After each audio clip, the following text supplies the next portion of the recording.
एक तरफ तो वजीर आजम पाकिस्तान जो हैं वो अल्हम्दुलिल्लाह अल्लाह ताला के फजल करम से शबाना रोज मेहनत से एक कुदरती आफत का मुकाबला कर रहे हैं, जो कि कुदरती आफत का मुकाबला तो नहीं किया जा सकता, लेकिन कम से कम उसके सामने अपने लोगों के साथ खड़े हैं और दिन रात मेहनत कर रहे हैं। और फिर पूरी दुनिया से तकरीबन मैं आज अलल ऐलान कहता हूं, तमाम मीडिया के जरिए अपनी आवाम को बताना चाहता हूं कि 10 अरब डॉलर की जो है वो इन्वेस्टमेंट पाकिस्तान के अंदर आ रही है, पैसे आ रहे हैं और ये 10 सितंबर से पहले पहले आएंगे। 10 अरब डॉलर की बड़ी रकम है, जिसमें यूएई, सऊदी अरब, चाइना और दूसरे ममालिक शामिल हैं। इसमें एशियन डेवलपमेंट बैंक भी है, इसमें वर्ल्ड बैंक भी है, इसमें IMF भी है। ये 10 अरब डॉलर। लेकिन एक तरफ वजीर आजम की शबाना रोज मेहनत है और दूसरी तरफ वजारत खजाना जो है वो इस सारी मेहनत को रायगां करने पे तुली हुई है। अगर आप देखें, मैं आपके सामने 2-3 मिसालें रखता हूं। तफसीली बात शर्जील मीर साहब करेंगे, अपने नुमाइंदगान की तरफ से, इंडस्ट्री की तरफ से अरशद अवान साहब करेंगे, अंजुमन ताजरान की तरफ से ये करेंगे, शाहिद गफूर पराजा साहब वो रास्ते में क्योंकि प्रोटेस्ट हो रहा है वो भी फंसे हुए हैं ब्रिज के ऊपर, वरना वो भी पहुंच जाएंगे जब तक इंशाअल्लाह ताला। मैं 2-3 मिसालें आपके सामने रखना चाहता हूं और मैं वजारत खजाना से कहूंगा कि ये लुट मार बंद करें। खुदा के लिए ये बड़ा आसान तरीका है कि जो पहले से टैक्स देता है उसको टैक्स पे टैक्स लगाई जाए, और जो नया आप फाइलर ढूंढने ना और जाके उनसे कहें, जो पहले वाले हैं उनसे कहें जी मौसमाती में अजीब अजीब किस्म के टैक्सेस जो हैं वो मैं देख रहा हूं उसके अंदर। यानी ये एक इंडस्ट्री का बिल मेरे हाथ में है, जो एक्चुअल उसका बिल जो है 2,92,000 है। जो उसने बिजली जो है वो खर्च की है वो 2,92,000 की है। किस रेशो से? टैरिफ से 21 रुपए के हिसाब से और फिर 27 रुपए के हिसाब से उसका बिल कितना आया? 7 लाख। 7 लाख रुपए उसका बिल, ये मेरे हाथ में है। ये कोई अलफ लैला की कहानी नहीं है। अब उस 7 लाख में अगर मैं देखूं तो यहां लिखा हुआ है फ्यूल एडजस्टमेंट लिखा हुआ है, मौसमाती चार्ज लिखा हुआ है। अब तो हमें ये टैक्स जो लगे हैं, इनकम टैक्स लिखा हुआ है, जनरल सेल्स टैक्स लिखा हुआ है, इसके अंदर मसूल गवर्नमेंट रकम, इलेक्ट्रिसिटी ड्यूटी लिखी हुई है, FC चार्ज लिखा हुआ है, TR, मतलब कि 11 के करीब टैक्सेस जो हैं इसमें लगा के 4 लाख रुपया वसूल किया गया। इसके बाद आप आ जाए, एक और इंडस्ट्री का बिल है जो लास्ट मंथ उसका बिल आया 1,67,00,000 रुपया। आज उसका बिल आया 3,82,00,000 रुपया। वो खुदा का बंदो, ये तो बंद करके तो भाग जाएंगे, ये तो चले जाएंगे, ये तो गए। इसके बाद आ जाए आप, ये घरों के बिल मैंने मंगवाए हैं। ये हमने अपने इलाका से, सादकाबाद से, डोक काला खान से, डोक कब्बा से, ये सैटेलाइट टाउन के बिल नहीं मैंने मंगवाए। उसके बिल अगर आप देख लें तो 100 यूनिट एक बंदे ने खर्च किया है तो उसका आ रहा है 3500। 200 यूनिट का आप कह रहे हैं कि जी वो फ्री है, उसका आ रहा है 4,000, 5,000 और मेरे ड्राइवर का आया 16,000। कहने से मुराद ये है कि ये इतना बड़ा जुल्म है आम लोगों के ऊपर, और आम लोगों से सख्त खत्म होने के साथ साथ अब एक दुकानदार जो है, जो सुबह आता है और शाम को, रात को जाता है बल्कि, अपने बच्चों का पेट पाल के, वो भी बिजली का बिल देने से कासर है। इंडस्ट्री चलाने वाला जो है वो भी 1.5 करोड़ अगर एक्स्ट्रा बिल दे देगा टैक्स की मदों में, तो फिर मेरा ख्याल है उसकी इंडस्ट्री भी नहीं चलेगी। यानी कोई सेक्टर ऐसा नहीं है जो इफेक्ट ना हुआ हो इन बिजली के बिलों की वजह से। मेरी गुजारिश ये है, और अल्हम्दुलिल्लाह इस आवाज को इंशाअल्लाह ताला वजीर आज़म पाकिस्तान सुनेंगे, और जो उन्होंने कमेटियां बनाई हैं, कमेटियां बनते तक तो लोगों के घरों के चूल्हे भी ठंडे हो जाएंगे। उनके रिजल्ट आने तक फौरी फैसले होने चाहिए कि जो शख्स जो है, जितना भी यूनिट आप उसको फ्री कर रहे हैं, उसको अगर इतना बिल आया तो वो बिल जमा ना कराएं। दूसरा, ये जितने आप टैक्सेस लगा रहे हैं इंडस्ट्री के ऊपर, दुकानदारों के ऊपर, इनको फिल फोर वापस लिया जाए अगर इस मुल्क ने चलना है तो। इस मुल्क की इकॉनमी डकैती से नहीं चल सकती, जबरदस्ती से नहीं चल सकती। इस मुल्क की इकॉनमी को चलाने के लिए जो रास्ता वज़ीर आज़म पाकिस्तान ने अपनाया है वो बेहतरीन रास्ता है, और वजारत खजाना को चाहिए कि उनके रास्ते को अपनाए। अगर यही उनका स्टाइल रहा, यही बातें रही, यही जब आप बात करते हुए ये कहेंगे हाँ जी कोई नहीं जी दुनिया के अंदर ये हो गया। मैं तो कल एक अपनी ही हमारी यहाँ पे वजारत खजाना की एक हमारी जिम्मेदार खातून है, उन्होंने जिस तरीके से डराया है, तो अगर डराना ही था तो फिर डराने के लिए और लोग काफी थे हमारे। हमें डराएं नहीं, हमें काम करके दें। हमारे लोगों को इस वक्त मुश्किलात का सामना है, उन मुश्किलात के हल दें। और वो मुश्किलात का हल ये है कि नए फाइलर ढूंढें और नए फाइलर के जरिए टैक्स को इकट्ठा करें।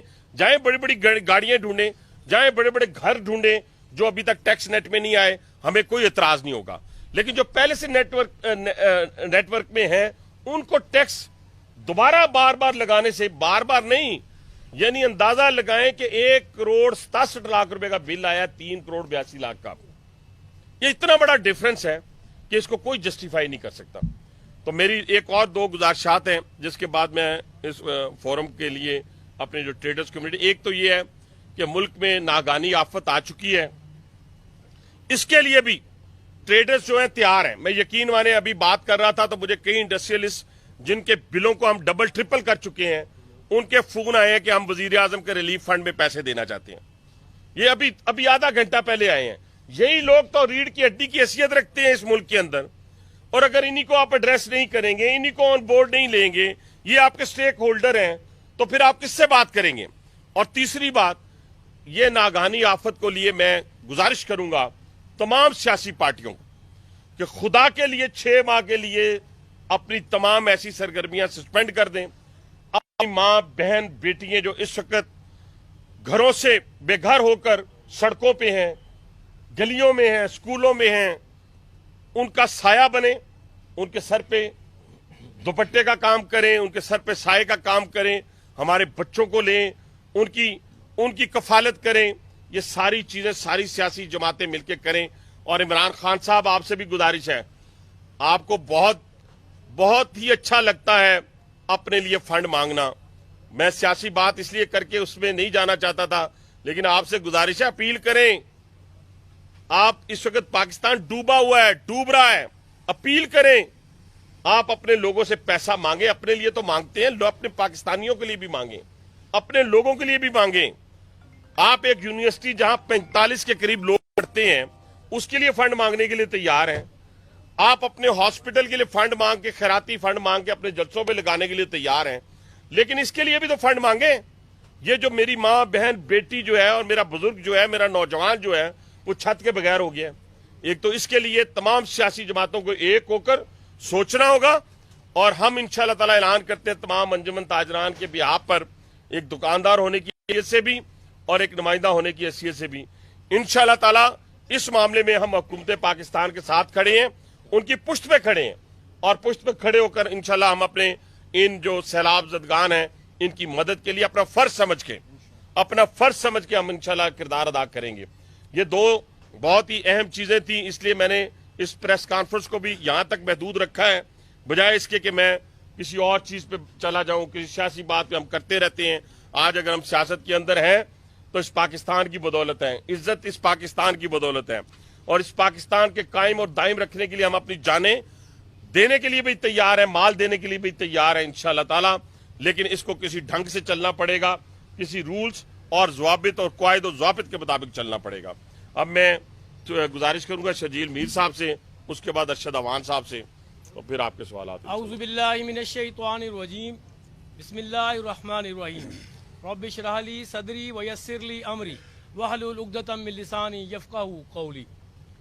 सबसे पहले मैं आप तमाम सहाफ़ी भाइयों का शुक्रिया अदा करता हूँ और अप्रिशिएट करता हूँ मैं हनीफ अब्बासी साहब को कि आज वो हुकूमत का हिस्सा होते हुए उन्होंने एक बोल्ड स्टेप लिया और अपनी कम्युनिटी, जो इनकी कम्युनिटी है, उसके बारे में इन्होंने आज कहा कि मैं प्रेस कॉन्फ्रेंस करूंगा। इस पे अप्रिशिएट करते हैं इनको। और हाँ, इन्होंने हाथ थोड़ा होला रखा, इनकी हुकूमत है, लेकिन मैं हाथ होला नहीं रखूंगा। मैं आपको बताऊं, ये मुल्क ताजरों की वजह से चल रहा है। आज जो इन्होंने बिल दिखाए, इंडस्ट्री के बिल दिखाए, क्या चाहती है ये हुकूमत? ये वो छोटी सी छोटी इंडस्ट्री है जहां पे कम से कम 100 बंदा रोजगार होता है। यहाँ पे یہ روزگار مہیا کرتا ہے معاشرے میں، یہ کیا کرتا ہے؟ معیشت کی ریڑھ کی ایسی ہڈی رکھتا ہے یہ. آپ اس کو توڑنا چاہتے ہیں. بہت سی بڑی آپ نے ملوں کو توڑ دیا ہے، جنہوں نے بنگلہ دیش میں جا کے ملیں لگائیں، جنہوں نے چائنا میں جا کے ملیں لگائیں. آج بنگلہ دیش کی اکانومی کہاں پہنچ چکی ہے اور آپ کی اکانومی کہاں کھڑی ہے؟ یہ وجہ صرف یہ ہے کہ آپ جب چلی ملی والے کو، جو ایک چھوٹی سی فیکٹری چلائے اور اس کو آپ نے آ کے وزیر خزانہ بنا دیا ہے، ان کی سوچ یہاں تک محدود تھی. مہربانی فرما کر آپ تاجروں کے بارے میں سوچیں. ہم آپ کا حصہ ہیں. ہم نے کل سے اعلان کیا ہوا ہے کہ ہم سیلاب زدگان کے ساتھ کھڑے ہیں. ہمارے حالات ٹھیک نہیں ہیں تاجروں کے، پھر بھی ہم انشاءاللہ تعالی سیلاب زدگان کے ساتھ کھڑے ہیں اور پوری طرح کھڑے رہیں گے. لیکن خدا کا واسطہ ہے، ہمارے تاجروں کو اب کھانے کا موقع دو. ان کے روزگار ختم ہوتے جا رہے ہیں. ان کے روزگار ختم ہو جائیں گے تو وہ لوگوں کو روزگار کیسے دیں گے؟ آپ کی معیشت کا پہیہ نہیں چل سکے گا تاجروں کے بغیر. ہم بار بار کہتے ہیں، ہم بارہا کہتے ہیں، جب کوئی آپ کو پیسہ چاہیے ہم پیسہ دینے کے لیے تیار ہیں. آپ کو ٹیکس چاہیے ہم ٹیکس دینے کے لیے تیار ہیں. ہم صرف اتنی بات کرتے ہیں کہ آپ جب بھی کوئی پالیسی بنائیں، اب جب بھی کوئی آپ پالیسی بنائیں تاجروں کے لیے، سٹیک ہولڈرز کو ساتھ رکھیں. کیا پتا آپ کو ہم صحیح بتا سکیں جو ریونیو آپ جنریٹ کرنا چاہتے ہیں. کیا پتا آپ کم بتا رہے ہو اور ہم آپ کو طریقہ بتائیں تو آپ زیادہ ریونیو جنریٹ کر سکیں. ہم نے یہ تجربے کیے ہیں. ہم نے پراپرٹی ٹیکس والوں کو کہا کہ انہوں نے ایک ظالمانہ ٹیکس لگا دیا 2 سال پہلے. ہم نے ان سے کہا، میٹنگ کی، ان کو بٹھایا، سمجھایا کہ اس کو اس لحاظ سے اس طرح کیا جائے. اس سال 1.5 ارب روپے زیادہ اکٹھا ہوا. آج بھی سرٹیفکیٹ میرے پاس موجود ہے اس حکومت کی طرف سے. لہذا جب آپ سٹیک ہولڈرز کو ساتھ لے کے چلو گے، جب انڈسٹری کی بات ہو آپ کو چاہیے کہ ارشد ایوان صاحب کو بٹھائیں. جب ٹریڈرز کی بات ہو آپ کو چاہیے کہ ٹریڈرز کے نمائندوں کو ساتھ بٹھائیں. جب آپ ان کو بٹھائیں گے، ان کا ملک ہے اصل. یہ بڑے لوگ بھاگ جائیں گے، یہ ہم نے یہیں پہ رہنا ہے. اس لیے ہم بتائیں گے آپ کو کہ ہاں ہم پہ ٹیکس لگاؤ، ہم ٹیکس دیں گے تاکہ ہمارے ٹیکس کی وجہ سے ہمارے غریب کو سہولت میسر ہو. آپ نے بہت